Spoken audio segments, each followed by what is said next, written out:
नमस्कार।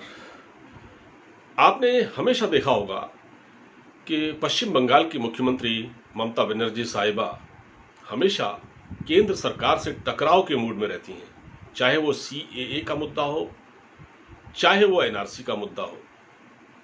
हमेशा एक टकराव की कैफियत वहां रहती है। इसकी वजह क्या है? इसकी वजह राजनीतिक है और इसकी एक वजह यह भी है कि भारतीय जनता पार्टी का जनाधार बहुत तेजी से पश्चिम बंगाल में बढ़ रहा है।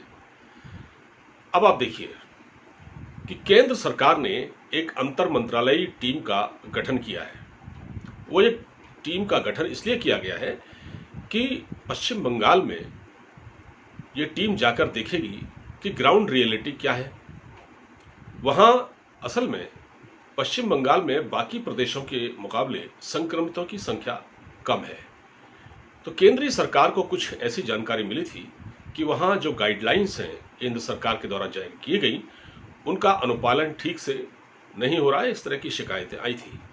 तो पश्चिम बंगाल की मुख्यमंत्री ममता बनर्जी ने क्या किया, उन्होंने ये पूछा है केंद्र सरकार से कि भाई आपको ऐसी कौन सी जानकारी मिली है और आप इसका कोई पुख्ता आधार बताइए, कोई पुख्ता उदाहरण दीजिए, वरना मैं केंद्रीय टीम को राज्य में घुसने नहीं दूंगी।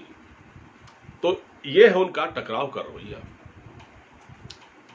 असल में पश्चिम बंगाल के जो जिले हैं जहां संक्रमण की शिकायत सबसे ज्यादा थी और जहां ऐसा बताया जा रहा था कि जहां पर गाइडलाइंस फॉलो नहीं हो रही हैं, उनमें जो जिले थे, एक तो कोलकाता है, एक हावड़ा है, एक पूर्वी मेदिनीपुर है, एक कालिम्पोंग है, एक उत्तरी 24 परगना है, दार्जिलिंग है और जलपाईगुड़ी है।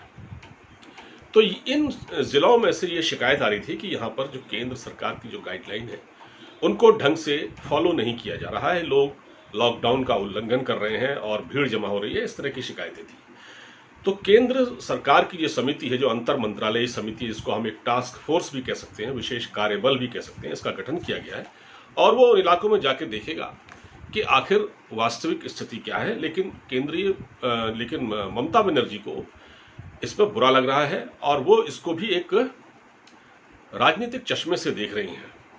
अब उसकी वजह समझ में नहीं आती, क्योंकि आखिर वजह क्या है कि वो क्यों इतना सुरक्षा की भावना उनके अंदर है कि वो टीम को वहां नहीं जाने देना चाहती।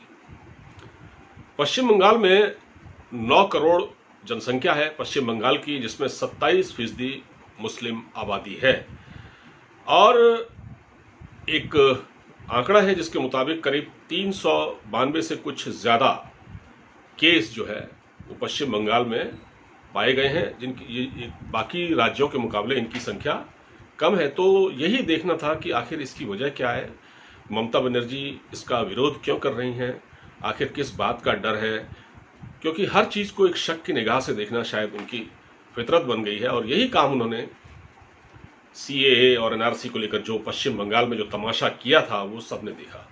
तो यहाँ सिर्फ बताने का मकसद यही है कि आखिर ममता बनर्जी चाहती क्या है, ममता बनर्जी को इतनी परेशानी क्यों होती है। क्योंकि केंद्र सरकार ने ये जो फैसला किया है, ये विशेष कार्यबल के गठन का जो फैसला किया, एक तरह से ये केवल पश्चिम बंगाल के लिए नहीं किया, ये बाकी राज्यों के लिए भी जहां कोरोना के मामले ज्यादा हैं और जहां पर जमीनी हालात विकट हैं और जहां पर केंद्र सरकार की गाइडलाइंस का अनुपालन ठीक से नहीं हो पा रहा है। ये केवल पश्चिम बंगाल का मामला नहीं है, लेकिन देखिए आप बाकी किसी राज्य को कोई आपत्ति नहीं हुई है इसमें। ये कार्यबल बाकी प्रदेशों का भी दौरा करेगा, ये जो अंतर मंत्रालयी समिति बनी है ये बाकी प्रदेशों का भी दौरा करेगी, किसी को कोई दिक्कत नहीं है, लेकिन केवल टकराव के मूड में ममता बनर्जी है। आप इजाजत दीजिए, नमस्कार।